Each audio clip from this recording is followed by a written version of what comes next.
Today, let's talk about networking. You see, network is the bedrock of every cyber security.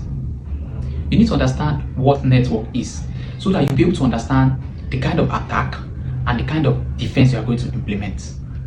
Now, what is a network? A network is the process whereby two or more devices are connected together for the purpose of communication or sharing of data.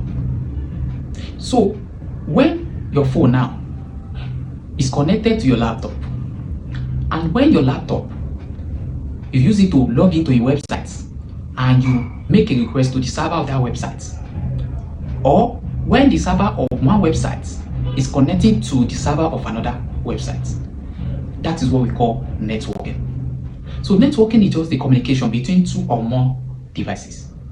So anytime two or more devices communicate, that is what we call networking.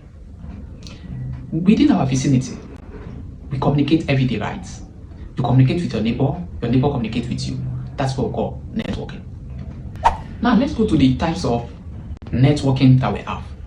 There are a lot of them, but I'm going to list few in this video. The first one is LAN, which is local area network. Now this is the kind of network that is only particular to one occasion or to one location. So a kind of network that you can find in a very small area. Example, the network that you use in your house. That is what we call local area network. The one that you use in your school, the one that you use in your office, all those small places where you use your small network. That's what we call local area network. They are the one that your phone can be easily connect to. So those one we call it local area network. Now, what happens in LAN network is that when you connect your phone, you connect your laptop and your printer. When you connect it to a LAN network, all those devices I mentioned, they can share files, they can share internet, and they can even share printer. So there's nothing they cannot share, all because they are on the same local area network. So it means that from that your phone, you can send something to what? To the CCTV camera. From the CCTV camera, you can send something to what? Printer. So that is what we call local area network. Now, as a cybersecurity beginner, you need to understand the kind of attack that can happen in the local area network. Now, the first one is what we call man-in-the-middle attack. This is a kind of attack whereby attackers sit in between two people that are communicating. You are there, I am here. So attacker now come between us like this and try to hijack the message I'm trying to send to the other person. So that's what we call man-in-the-middle attack. That is the first kind of attack that can happen in local area. Another kind of attack that can happen is what we call ARP spoofing. This is a kind of attack whereby attacker, they trick your network to deceive your device so that your device with it is connecting to the router, not knowing it is connecting to the hacker.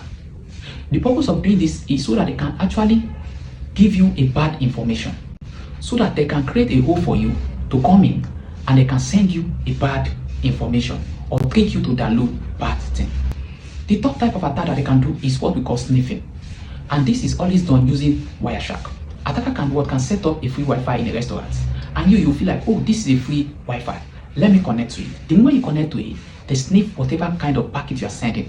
Maybe you log into your website, to your bank website, or you log into any kind of application and you put in your details. They can sniff it if it is not encrypted. The fourth type of attack that they can do is they can also do what we call cracking. They can crack your password. Maybe your Wi-Fi password, if it is WAPA1 or WAPA2, they can crack it using brute force attack. So those are the kind of attack that can happen in LAN. Now, how can you defend a LAN network, local area network? How can you protect it? How can you defend it? Number one, use WAPA3 for your Wi-Fi security, or you use WAPA2, the one that is very strong for what? For your Wi-Fi security. Number two is that disable WPS on every route. Number three is anytime you are communicating within your local area network, make sure you use HTTPS or SSH, or better still, you can actually use VPN. The next thing you can do is you can enable firewall. The number two types of network that we have is one. This one simply means wide area network. Now, this is the kind of network that span across city, states, or countries. So that is what we call WAN. So it is a kind of network that we use to communicate between cities, between states, and between countries. Example, it is the kind of network that MTN, Airtel, Glo, and other network they use. That is what we call WAN. It is also the kind of network that all those big companies that have different branches, like maybe a company that have branch in Lagos, that have branch in London, or that have branch in any other country. So their communication is controlled using what? Using WAN.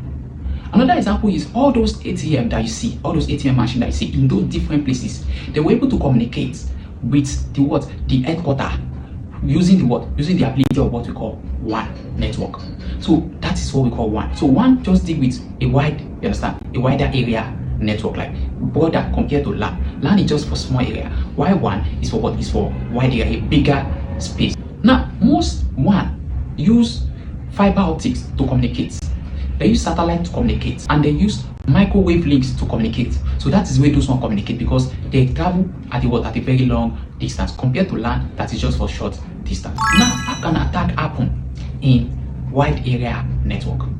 The number one type of attack that can happen in wide area network, which is very common, is DDoS attack. DDoS attack is the kind of attack whereby attacker flood the traffic of that particular organization with what? With malicious packets, so that they can disrupt it, or they can make the organization stop working. I did this in my last video. You can go and watch it where I practicalize that. That is number one. Number two is routing attack. In this kind of attack, the attacker try to redirect the traffic of that particular organization to another place, so that they can feed their customers for some moments. So that is just the essence of this routing. Number three is man in the middle attack. This is the kind of situation whereby attacker try to intercept between the customer and the organization, so that they can steal the customer credentials and use it to log in into the organization if the communication is not encrypted. So that's what we call man in the middle attack. Now, as a cybersecurity beginner, how will you secure a wide area network? The number one thing you should do is to use strong VPN encryption. So example, you can use IPsec or SSL VPN. That is number one way. Number two is to enforce zero trust. So for you to enforce zero trust, you need what we call MTLS. That is mutual transport layer secured. You enforce this between the two systems that are communicating. Number three is to configure firewall and put IPS and IDS. That is intrusion prevention system and intrusion detection system, so that it will protect you from any kind of external attack. Number four is to use MFA, multi-factor authentication. Remember, one layer of defense is not enough. You need multiple layers of defense so that the organization can be safe. Then the last one is encrypt all kind of communication using TLS. Use a strong TLS. You can use TLS 1.3 or don't use TLS 1.0 or 1.2. So what you actually did here by applying all these things is that you did what we call enterprise security control. Here you are trying to defend organization from different kind of external attack. But mind you, for every different or for everything you are enforcing, every security you are enforcing, you must make sure you also have a record track of it. And that is when you employ SIM tools or Cloud3 or Guardity or different kind of tools that can help you to keep track the activities that is going on within the system. The third type of network is what we call internet. Internet comprises of millions of LAN, millions of WAN. So it is the combination of both LAN and WAN. Millions of them come together to form what we call the whole internet that we see today. Now, internet is not owned by one company, like one that is owned by one company. Internet is not owned by one company. Internet is the collection of different kind of phones, different kind of laptops, different kind of servers connecting together in one particular place for the purpose of sharing information and communication. So you are watching this video because we are on the internet. So there's a connection between us. I can send you something, you can send me something. Now, how does attack happen in internet? The first one is phishing attack. This is when hackers trick human beings to submit their sensitive details. They can send you email, they can lie that they are from your bank, that you should log in. You submit your email and password and they take it. So that is phishing. Number two is malware. They can create a fake app. They will trick you to download it. The moment you download it, they will use it to hack into your phone. Number three is cyber hacking. They can decide to overload the server of a particular organization websites, or they may decide to steal some APIs. Then number 4 is password attack. They may decide to brute force. They may decide to brute force or use dictionary attack or credential stuffing or different. Then the last one is network scanning. They may decide to scan different network. They decide to scan it to view what is going on, to see what is happening within the system, so that they can know the kind of attack. Now, how to defend yourself on the internet? The first one is to use multi-factor authentication. The second one is to use firewall. You can use Bitdefender as your firewall. Then the third way for you to defend is to update your phone and the operating system, or the laptop and the what. The fourth one is anytime you visit a website, understand the difference between HTTPS and HTTP. HTTPS is secure. The fifth one is avoid suspicious link or suspicious download. This one is if you have maybe a particular website or app that you have put on the internet, make sure you use cloud security tools. You can use WAF, you can use Bolt Defender, you can use different kind of tools. So if you understand how devices talk to one another, you will understand how attacker can also attack different kind of devices. If you enjoyed this video, please like, follow and share for more updates. Thank you.